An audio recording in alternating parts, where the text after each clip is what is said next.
Good morning, all. Greetings of the day. This is Dr. B. Sridevi, Assistant Professor, Department of English from Savita Engineering College, who is here to give a talk on the topic Green Rhetoric Voices for the Planet.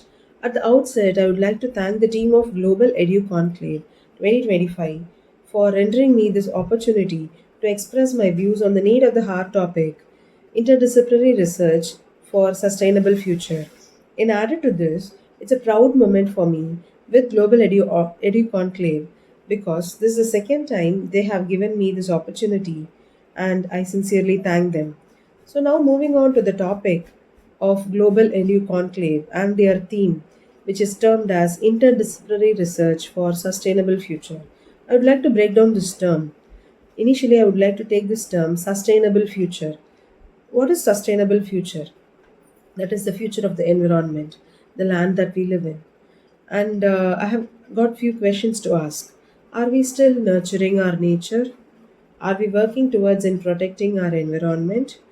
Are we taking some initiatives to save the land that we live in? The afore asked questions can be discussed now pertaining to our theme of the year, interdisciplinary research for sustainable future. The land that we live in becomes our identity. The land is the abode of our soul as well as our physique. The land that we live in has got an emotional as well as a spiritual bonding, and the land that we live in should always be given first priority.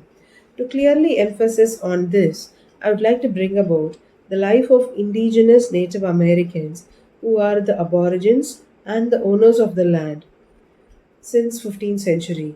For the past few centuries, the Native Americans they have been struggling to spread awareness regarding the conservation of land and its resources. I would like to re-emphasize on Native American struggle over the betterment of their land since it is my area of research as well as my area of study.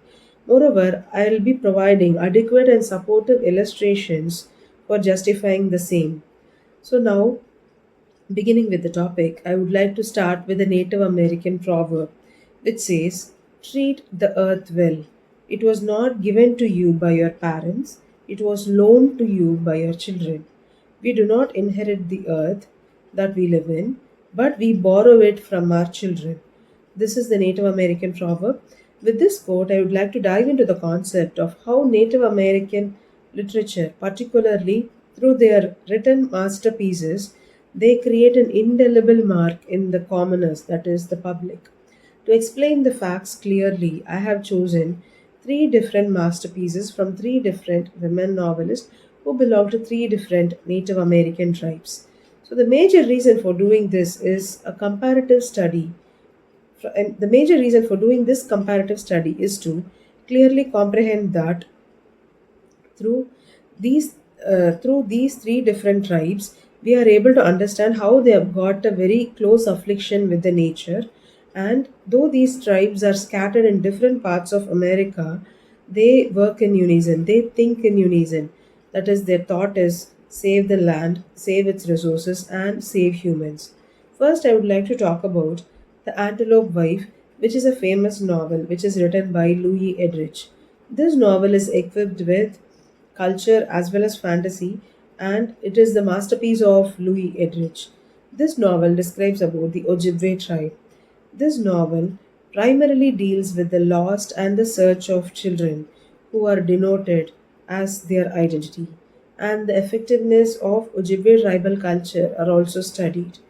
The Ojibwe tribal culture is deeply attached to the land. The Ojibwe tribal people are deeply attached to the land that they live in, and this is evident in the novel Antelope Wife. The novel takes place in and around Minneapolis. This is where initially Blue Prairie Woman, who is the protagonist, loses her baby and later she finds the baby.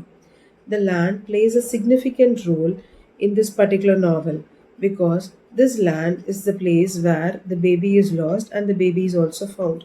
So the family is united with the help of the land.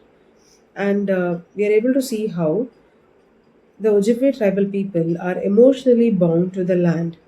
When Sweetheart Calico, who is a granddaughter of Blue Prairie women, is abducted from her native land, The ultimate ambition is to stay connected to the land. Through the Dawes Act, we are able to see how the tribal lands are exploited by most of the colonizers. The native people, they fight hard to save and to retain their lost identity, which is their land. The tribal people could have spread their wings elsewhere. That is, they could have occupied any part of the land across the globe, but they don't want to go anywhere. But they want to stay in their land, and they establish their identity in this manner. The novel is a fine illustration of the belongingness of the tribal land of the native people. Similarly, the land gives a strong emission of Ojibwe tribal identity through the persistent as well as the continuous search of the family. As the Blue Prairie woman searches for her lost daughter, we find how Scranton Roy also searches for the lost daughter, that is Matilda. And we are able to find how both of them they are able to locate the child, and in this manner we are able to see how land becomes a representation of connecting lost families and generations with the culture. The mythical stories in the novel guide the tribal people lead a path of righteousness. Moreover, the lives of the tribes are clearly understood through the stories that are narrated. Louis Edridge is very keen in her narrative technique. When introducing myths in the novel, I quote, "People just sit and stories start coming one after another. You just sort of grab the tail end of the last person's story. It reminds you of something and you keep going on. I suppose that when you grow up constantly hearing the stories rise, break, and fall, it gets into you somehow." Jacobs 54. The Ojibwe tribal people do not treat the animals as subordinates, but animals like antelopes, dogs, bears, they are considered to be very traditional, and they are given significance and treated equal to humans. For example, in chapter 5, the Windigo dog narrates the story of how its ancestor, named Sorrow, has sacrificed its entire life to save the daughter of Blue Prairie women. The dog that has nursed Blue Prairie women's milk initially has always followed her to various places wherever she wanders. When the Blue Prairie woman wants to save her lost daughter, she uses the dog, she kills the dog, she makes a soup and provides it to her daughter. The Windigo dog narrates the story of its ancestors to explain the sacrificing tendency of dogs to save the humans. Followed by this novel, we can dive into the second masterpiece of Native American literature, which gives importance to the conservation of environment. The novel name is Last Standing Women. The novel prioritizes the preservation and conservation of the land, and this is written by the famous environmentalist Winona La Duke. In her work, she has woven a string of incidents around 7 generations of various families in living in White Earth Reservation. The novel Last Standing Women is divided into 4 parts, namely the refugee, the reawakening, the occupation, and the Anishinaabe. The novel holds incidents that has taken place in White Earth for around 138 years among 7 generations of families. The entire novel is focused only on preservation and conservation of land, and it is done successfully by a group of women. The pain of eroding the earth suffocates and kills the Anishinaabe people. It is also depicted through the powerful lines of Edna Manitobi in her work An Ojibwe Girl in the Society.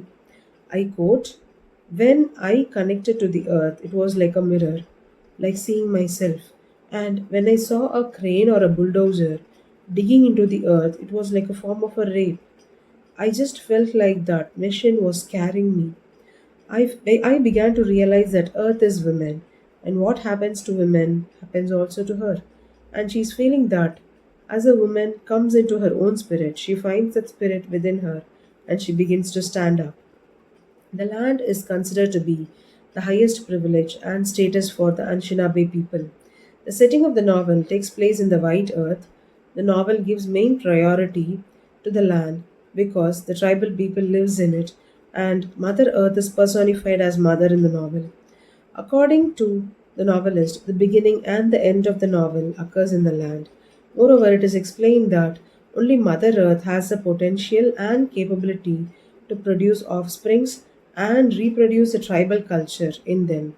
For example, it is mentioned in the novel that the dead bodies of the ancestors were removed from the original place and taken under the control of Father Gilfillan. It is later found out, and with the help of the natives and these strong women, the remnants of the nature of the ancestors are brought back and they are buried in the appropriate place. We find that how the land is always a linking device connecting the ancestors with the successors. So, now moving on to the last profound work of Native American literature, and it is entitled as Solar Storms. This is a novel which is a blend of culture, tradition, and nature, and it is written by Linda Hogan.